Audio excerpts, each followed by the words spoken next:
Hello dear students, आप सभी का स्वागत है।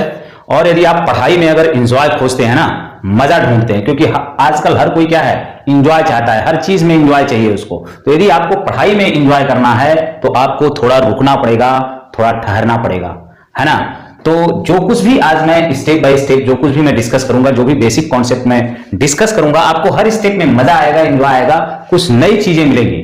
तो थोड़ा स्टेबल रहिए, थोड़ा ठहरिए, रुकिए। और यदि आपको वीडियो अच्छी लगती है तो लाइक, कमेंट और शेयर करना ना भूलें। फैला दो यार, है ना, फैला दो। रियल नंबर, बेसिकली आज हम लोग class 10 real number chapter 1 class 10 introduction means हम लोग कॉन्सेप्ट की बात करेंगे कि इस पूरे होल चैप्टर में हमको एक्चुअली क्या पढ़ना है। उन्हीं चीजों को हम लोग पढ़ेंगे, उन्हीं चीजों को हम लोग फोकस करेंगे।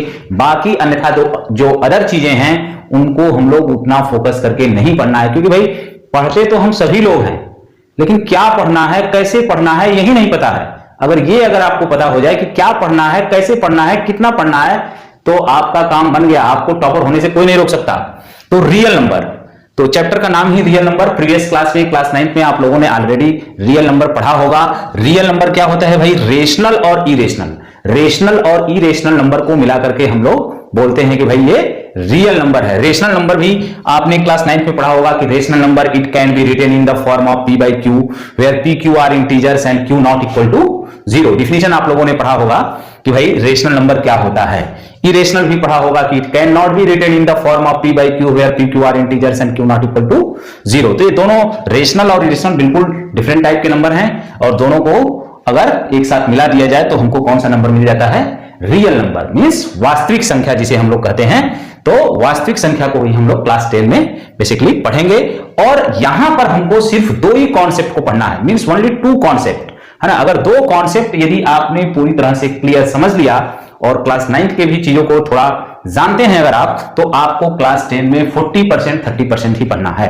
तो ध्यान से देखना है कि भाई रियल नंबर में हमको पहला कॉन्सेप्ट क्या पढ़ना है? Euclid division algorithm. पहला कॉन्सेप्ट है हमारा यूक्लाइड्स डिवीजन एल्गोरिथम।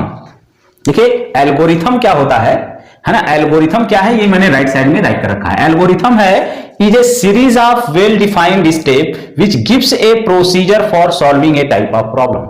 मतलब इसका ये है कि यह एक series of well defined steps होता है। भाई स्टेप मतलब पहला स्टेप, दूसरा स्टेप, तीसरा स्टेप, चौथा स्टेप।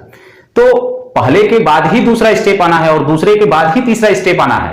मतलब एल्गोरिथम कुछ नहीं है, वेल डिफाइंड स्टेप्स होते हैं जो आपको कोई भी प्रॉब्लम को सॉल्व करने में यूज करना है। तो एल्गोरिथम का मतलब आप लोगों को समझ में आ गया होगा। तो पहला जो यहां पर अब हम आ जाते हैं अपने कॉन्सेप्ट पर कि यूक्लाइड डिवीजन एल्गोरिथम। तो एल्गोरिथम आपको बता दिया गया। अब यूक्लाइड डिवीजन है तो डिवीजन, देखिए यहां पर एक वर्ड ऐड है, डिवीजन। डिवीजन का मतलब यही है कि यहां पर आपको डिविजिबिलिटी ऑफ इंटीजर्स, मतलब दो इंटीजर्स दिए रहेंगे और जो बड़ा इंटीजर्स है उसको आपको छोटे इंटीजर से डिवाइड कर देना है और कुछ नहीं करना। मतलब यहां पर इस चैप्टर में बेसिकली आपको दो इंटीजर्स दिए रहेंगे यूक्लाइड डिवीजन एल्गोरिथम में, और जो बड़ा होगा, जो लार्जर इंटीजर होगा, उसको छोटे वाले से डिवाइड कर देना है। जैसे मान लीजिए एक आपके पास 24 है और एक इंटीजर आपके पास 8 है, तो बड़ा कौन है भाई? 24। तो 24 को 8 से डिवाइड करना है, और डिवाइड करना तो आप क्लास 4-5 में सीख जाते हैं। तो कोई यहां पर कोई बहुत बड़ा तोप तो है नहीं भाई कि यहां पर हमको तोप पढ़ना है। 24 में 8 से डिवाइड करेंगे, क्या आ जाएगा? 3 आ जाएगा। कोसेंट में 3 आ जाएगा और रिमाइंडर क्या आ जाएगा? 0। तो यहां पर बेसिकली इन्हीं बातों का ध्यान रखना है कि भाई कौन सा डिवाइडेंड है, जिस नंबर में हम डिवाइड करते हैं वो डिवाइडेंड है। जैसे 24 में यदि आप 8 से डिवाइड करते हैं तो इसको हम लोग डिवाइडेंड कहते हैं, डिवाइडेंड, है ना। जिस नंबर से डिवाइड करते हैं उसको हम लोग डिवाइजर बोलते हैं। और जो रिजल्ट आता है, जैसे 3 आ गया, इसमें 24 सब्ट्रैक्ट कर दिया 0 0, तो इसको हम लोग कोसेंट कहते हैं, QUOTIENT। और जो शेष बच गया भाई, इसको हम लोग रिमाइंडर कहते हैं, रिमाइंडर।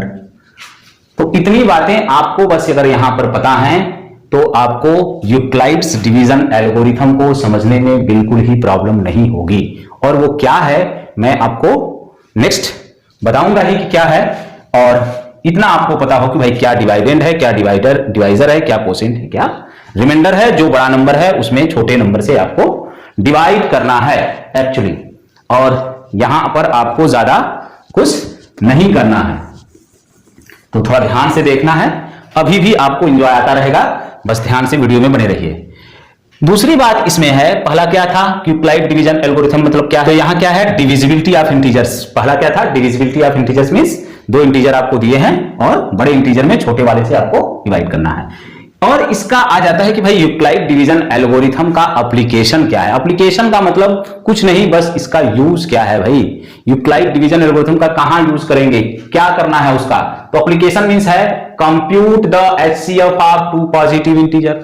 मतलब दो पॉजिटिव इंटीजर दिए रहेंगे और आपको क्या पता करना है HCF। जैसे 24 और 8 मैंने अभी बताया, तो 24 और 8 टू पॉजिटिव इंटीजर्स आपको दिए रहेंगे और इन दोनों का हमको HCF बताना है कि भाई 24 और 8 का HCF क्या होगा, और उसको फाइंड करने के लिए हम लोग यूक्लाइड डिवीजन एल्गोरिथम का यूज करेंगे, बस इससे ज्यादा कुछ नहीं। तो कैसे करेंगे वो हम बाद में बताएंगे आपको, अभी हम लोग कॉन्सेप्ट को देख लेते हैं। अब आ जाता है दूसरा है कि भाई फंडामेंटल थ्योरम ऑफ अरिथमेटिक क्या है ना। दूसरा कॉन्सेप्ट क्या है, फंडामेंटल थ्योरम ऑफ अरिथमेटिक। तो फंडामेंटल थ्योरम ऑफ अरिथमेटिक कुछ नहीं है, बस क्या लिखा है मल्टीप्लीकेशन ऑफ पॉजिटिव इंटीजर। मतलब पॉजिटिव इंटीजर्स को मल्टीप्लाई कर दीजिए, वही है फंडामेंटल थ्योरम ऑफ अरिथमेटिक। भाई 2 और 3 मान लीजिए मल्टीप्लाई करेंगे क्या आएगा 6 आएगा, तो यही है फंडामेंटल थ्योरम ऑफ अरिथमेटिक। मतलब 2 या 2 से ज्यादा अगर पॉजिटिव इंटीजर्स को आप मल्टीप्लाई करते हैं तो क्या आएगा, कोई ना कोई रिजल्ट आएगा, वही है फंडामेंटल थ्योरम ऑफ अरिथमेटिक। अब इसमें नेक्स्ट है कि मल्टीप्लिकेशन ऑफ पॉजिटिव इंटीजर हो गया।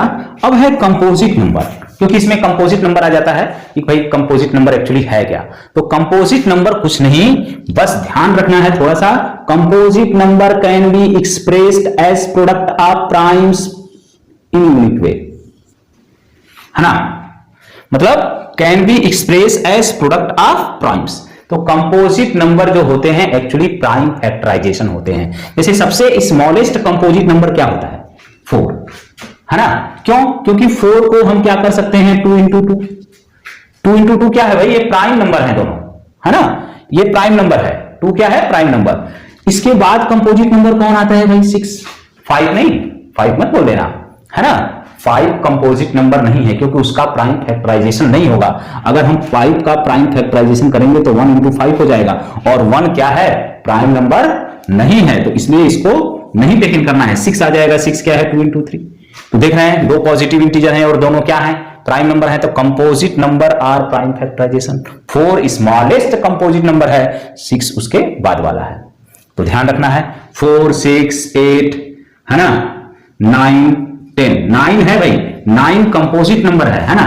3 इंटू 3, 2 इंटू 5, तो ये सारे कंपोजिट नंबर है ना। 5 मैंने यहां पर राइट कर दिया है, 5 स्मॉलेस्ट कंपोजिट नंबर ये मैंने राइट कर दिया। तो अगर आपसे क्वेश्चन ऐसा पूछ दिया जाता है कि भाई राइट 5 स्मॉलेस्ट कंपोजिट नंबर, तो 4, 6, 8, 9, 10 राइट कर लेंगे आप लोग, कोई प्रॉब्लम नहीं होनी चाहिए। इंजॉय आ रहा होगा आई थिंक। पढ़ाई में इंजॉय थोड़ा अलग ही तरीके का होता है। जब आप रुकेंगे, स्टेबल पढ़ेंगे, थोड़ा मेहनत करेंगे, तो आपको ऑटोमेटिक जब समझ में आने लगेगा तो एजुकेशन में इंजॉय आने लगता है। और अगर समझ में नहीं आ रहा है तो इंजॉय आने का कोई सवाल ही नहीं होता, तो रुकना तो पड़ेगा ही। अब है कि भाई इसका एप्लीकेशन क्या है, इसका यूज क्या है।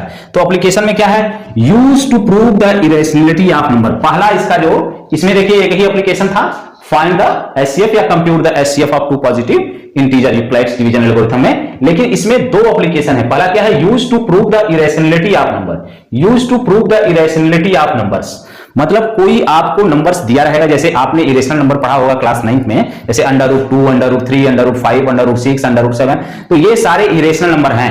√4 नहीं है इरेशनल नंबर, ध्यान रखिएगा। √4 is not an irrational number because √4 क्या है, परफेक्ट स्क्वायर है भाई। √4 परफेक्ट स्क्वायर है ना। इसका रिजल्ट क्या आएगा 2, है ना। ऐसे लिख सकते हैं ना 4 को 2 इंटू 2, तो पेयरिंग बना लेंगे 2। तो परफेक्ट स्क्वायर है और ये क्या है इंटीजर है। तो इंटीजर क्या होते हैं, ऑल इंटीजर्स आर रेशनल। तो ये भाई √4 इज नॉट इरेशनल नंबर, ये रेशनल नंबर है ना। रेशनल हो गया, ये रेशनल है ना। √2, √3, √5, √6, √7, ये सारे नंबर कैसे नंबर हैं, इरेशनल। √9 भी परफेक्ट स्क्वायर है, √16 भी परफेक्ट स्क्वायर है। तो perfect square number rational number होते हैं, इरेशनल नंबर नहीं होते हैं। इन बातों को ध्यान रखना है। क्लास 9th का जो कॉन्सेप्ट आप लोगों ने पढ़ा है ना, वो बहुत ही इंपॉर्टेंट है क्लास 10 के लिए। जिस बच्चे को क्लास 9th आता है, अगर पूरी तरह से प्रीवियस ईयर का जो भी पढ़ा है नंबर सिस्टम में, उसको भाई यहां पर 30-40% ही पढ़ना है, ज्यादा नहीं पढ़ना है, बस थोड़ा सा एक्सप्लोर है और यहां पर कुछ नहीं है। दूसरा कॉन्सेप्ट है decimal expansion of rational number is terminating और नॉन टर्मिनेटिंग रिपीटिंग, है ना। तो दूसरा हम एप्लीकेशन यहां पर पढ़ेंगे डायरेक्टली, किससे, फंडामेंटल थ्योरम ऑफ अरिथमेटिक से, कि कैसे डायरेक्टली पता कर लेंगे भाई कि कौन सा डेसिमल एक्सपांशन रेशनल है। रेशनल मतलब टर्मिनेटिंग। रेशनल नंबर दो तरह के होते हैं, एक टर्मिनेटिंग डेसिमल एक्सपांशन होता है, एक होता है नॉन टर्मिनेटिंग रिपीटिंग और रिकरिंग, है ना, रिकरिंग ब्लॉक। तो यहां पर हम लोग फंडामेंटल थ्योरम ऑफ अरिथमेटिक से ये दो मेन एप्लीकेशन हम लोग पढ़ेंगे और इसके बाद